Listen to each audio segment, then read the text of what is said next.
One of the most popular day trips from Munich is Salzburg. But is the city of Mozart really a day trip? I think it should be more than that. But decide for yourself. First of all, you shouldn't use this video as a blueprint for your tour. When I record videos, it's a very different process than when I give a guided tour, let alone when I'm on vacation myself. Then I take my time, enjoy the atmosphere, stroll. When I'm filming, I run through the museums and streets so that I can capture as much as possible. Conclusion. Decide for yourself which attractions are for you and don't do them all in one day like I did. The video is only intended to give you an insight into what to expect in Salzburg. It takes at least 1 hour 30 minutes from Munich to Salzburg, both by car and by train. But usually it takes even longer. There are frequent traffic jams on the A8 Autobahn due to the vacation travelers heading south. And there have been more frequent border controls on the train recently. So you should reckon with more than 2 hours. Speaking of border controls, don't forget to take your passport with you. I traveled by train. From Munich, the Bayernticket from Deutsche Bahn is worthwhile. This allows me to travel all day for 32 euros on the regional train through Bavaria and also to Salzburg and back. The price increases by 10 euro for each additional person, so 42 euros for 2 people, 52 for 3 people and so on. So you travel cheaper per person in a group. After an hour and a half I arrived at Salzburg station. Not the most beautiful corner of Salzburg, but only a 20 minutes walk from the city center. You can also take one of the buses. And here comes my biggest tip for Salzburg. Get yourself a Salzburg Card. It costs 31 euro per adult per day. It includes the use of public transport and admission to most museums. Other attractions are at least discounted by the card. You can buy this card as a physical card at the Tourist Information Office or, as I did, loaded it digitally onto your smartphone and then show the QR code everywhere. The first site you pass on the way from the train station to the old town is Mirabell Palace, with its famous garden. I haven't been to the palace myself, but at least to the garden, which some people will recognize from Sound of Music. Interestingly, Sound of Music is not so well known in Germany and Austria. There are several reasons for this, especially as there was a successful German film before it. But the people of Salzburg know it because it's good business. The garden and palace was commissioned by Prince Bishop Johann Ernst von Thun und Hohenstein in 1678. Salzburg was an independent prince-archbishopric from 1328 to 1803. This is why much of its history is characterized by bishops who were also secular rulers. In summer you should definitely stroll through the Mirabell Garden with its statues from Greek mythology and the many flowers. If you then cross the Salzach River, you will come to the actual old town. In the northern part I first visited Haus der Natur museum. This is mainly a tip for children, although the museum is also very interesting for adults. There were lots of school classes here when I was there, and I can remember being here several times on school trips when I was at school. The museum is a mixture of technology, natural history museum and zoo. Admission normally costs 15 euro, but it was included in the Salzburg Card, so I already got half the cost back. There's a section about space in the museum. No poop potatoes here, Matt Damon. Aquariums. Terrariums. You can learn about the animals of the Alpine region. My lunch. Minerals. And of course lots of fossils, especially from the Permian period. Because around 250 million years ago the northern limestone Alps were seabed. Which is of course how the region came to be so rich. The sea not only left behind fossils, but also salt. Thus, Salzburg is Salt Castle. After admiring the houses that lie on the rock like swallows' nests, I walked through Salzburg's most famous alley, the Getreidegasse. The narrow alley with its artistically forged gilt signs is a sight in itself. Here you will also find many stores selling the famous Mozartkugel. These treats made of chocolate, marzipan, pistachio and nougat are a popular souvenir from Salzburg. Handmade balls can be recognized by the fact that they are perfectly round, whereas industrial produced balls are flattened at the bottom. The Fürst confectioners were the first to make Mozartkugeln. Are they the best? I don't have the expertise to say that. Perhaps someone from Salzburg or a Mozartkugel expert can leave a comment below. And while we are on the subject of Mozart, a few steps further along Getreidegasse and you come to Mozart's birthplace. The house now houses a museum, which I of course visited straight away with my Salzburg card. The normal ticket here is also €15. To make my Salzburg card worthwhile, I'm now €1 short. In the Mozart house you will find some of his personal belongings and contemporary furniture. There are stories about Mozart's travels, his life and his family. All quite nice, but of the two Mozart museums I know, the Leopold Mozart Museum in Augsburg convinces me more. But I have a Salzburg card, so it doesn't hurt. However, if there are large crowds here in the high season, then I would skip this museum. Of course, everyone has to decide for themselves.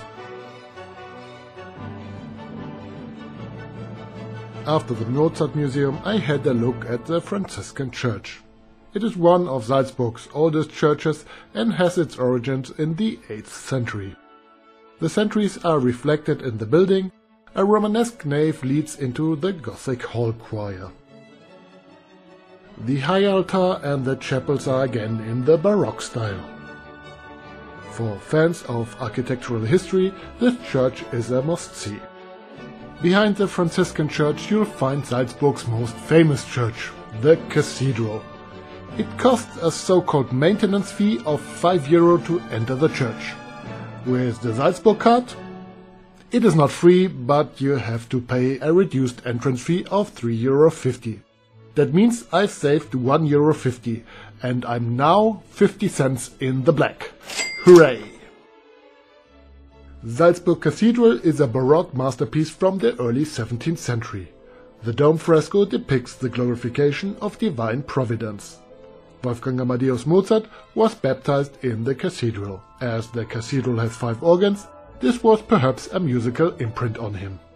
There are also concerts and guided tours in the cathedral. I will link this below. But I didn't have time for that because I had to get going again. By the way, the church was commissioned by Prince Bishop Marcus Sitticus. He was also the patron of the next site.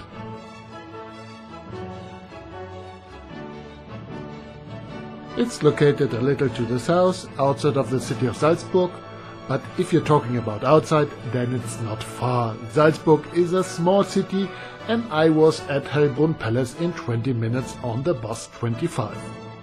As the use of the buses is included in the Salzburg card, that wasn't a problem. A one-way ticket normally costs €3. If I include the return journey, I saved another €6. As already mentioned, Hellbrunn Palace was commissioned by Prince Bishop Marcus Sitticus in 1613. Here he lived out his life as secular ruler. The palace was never intended as a residence, but as a pleasure palace, i.e. only events, as we would say today, took place here during the day. You will look in vain for sumptuous chambers or throne rooms here, but there are some beautiful murals and an exhibition in the palace. But you don't come here to see the castle from the inside, but to admire the gardens and especially the water fountains. The castle, the trick fountains and the Folklore museum together cost €15. But everything is included in the Salzburg card, so I'm €15 more in the plus again. Visits to the trick fountains always take place at specific times, which are allocated to you with your ticket.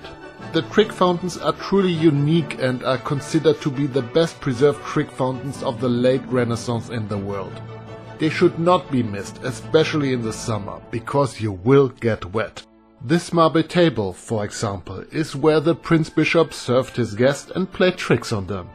And anyone who sits down there to rest will get just as wet today as the bishop's guests did 400 years ago. And as you have seen, it really is a fun for young and old. You can really see some wonders here. For example, this grotto, whose birdsong is produced by a water-powered organ.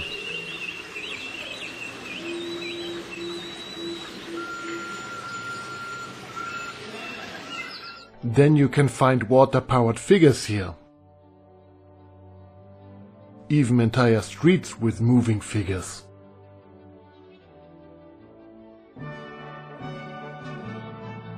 Many fountains make reference to Greek mythology. And yes, these fountains come on if you happen to be underneath them. I got wetter than I originally intended. As a summer excursion, I really can't promote the trick fountains at Hellbrunn enough. Go there if you happen to be in Salzburg on a warm day. Of course, you should then take a walk through the park. Here you can discover many curious things.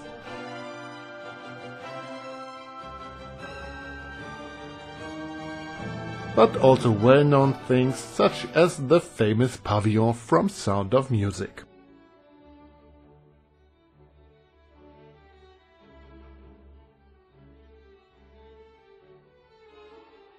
The Folklore Museum is located on a hill above the park. It was originally built as a lookout palace. From the hill you also have a fantastic view of the city of Salzburg and the surrounding area. Salzburg Zoo is also located here, but I skipped it this time. However, it would also be included in the Salzburg Card. If you're not afraid of the climb to the Folklore Museum, you can learn a lot about the traditional costumes and customs of the Salzburg region. For example, these giants. They are an integral part of the Corpus Christi processions in the region. The hard life in times gone by is also explained, although there is a danger of romanticizing this time because of the beauty of the furniture. Later in the afternoon I made my way back to the city of Salzburg. After all, I wanted to go up the Hohensalzburg Fortress. But first I made a stop at Nonnenberg Abbey. Today it's the world's oldest convent for women with an uninterrupted tradition. I also took a quick look inside the late Gothic collegiate church. By the way, Maria von Trapp was an educator here. Another connection to the Sound of Music. The ascent to Hohensalzburg Fortress is really quite steep in parts. Fortunately, the fortress train goes up every 10 minutes. An inclusive ticket with ascent and descent as well as the museums on the Hohensalzberg would cost €18. Nothing with the Salzburg Card. This brings me to a whopping balance of €39.50. Once I reached the top, I had a look at the Fortress Museum. Here you can find information about the history of the fortress and what life was like in the medieval castle. A large part of the castle is made up by exhibits of the military history from the Middle Ages to modern times. You can access the prince's rooms via the Fortress Museum. However, my Salzburg Card did not give me access there.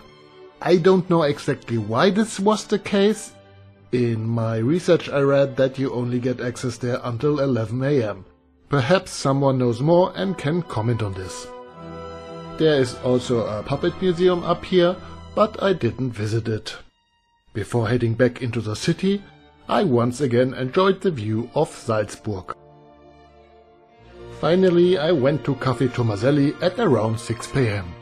An absolute institution in Salzburg and the place where, in my opinion, the best apple in the world is served.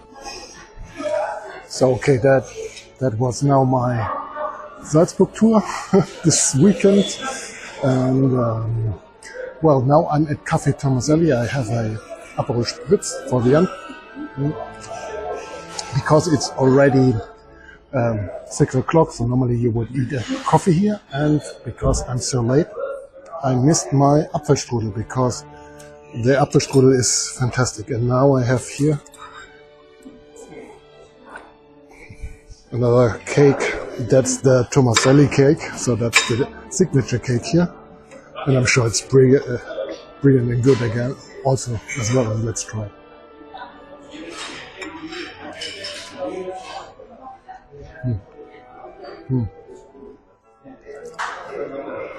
Very, very nice. But I'm a little sad that I didn't get the Apfelstrudel. Well, next time. Café Tomaselli has been around since 1703, making it one of the oldest coffee houses in the world and the gold standard, at least in Salzburg. Other pastry shops and cafes send their apprentices to train here.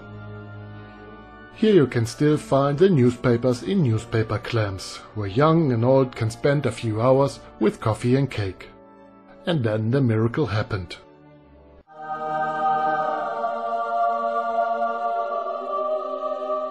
There was Apfelstrudel after all. Café Tomaselli also runs a kiosk on the Alter Markt, and it had just closed when I was there, and the leftover Apfelstrudel was brought to the cafe. My waiter was nice enough to gift me a piece to take away. Of course, I gave him a big tip in return. Perhaps one last culinary tip. Salzburg is also famous for Salzburger Nockerl, a light and airy dessert soufflé. It's too much for one person, so I didn't eat it in Salzburg. If you're here in a group, try it. I used my Salzburg card one last time and took the bus to the train station. That's €3 on the balance. In the end I saved €42.50. But once again, I really raced through the sights. If you visit just one museum and Hohensalzburg Fortress, then the Salzburg card is well worth it already. Because there's so much to see here, there will certainly be a part 2 on Salzburg. Maybe then in the winter. My suggestion for you would be, if you're planning your vacation, to spend 1 or 2 nights in Salzburg. Especially in the high season, you can beat the day tourist by visiting the museums early. But if Salzburg is not on your itinerary, but you are passing through Munich and want to see Salzburg, then of course, take a day trip there. Preferably with me, because I'll be adding the tour to my portfolio. Here's my homepage and email address. The next video will certainly be shorter, but hopefully just as exciting. Until then, Philip.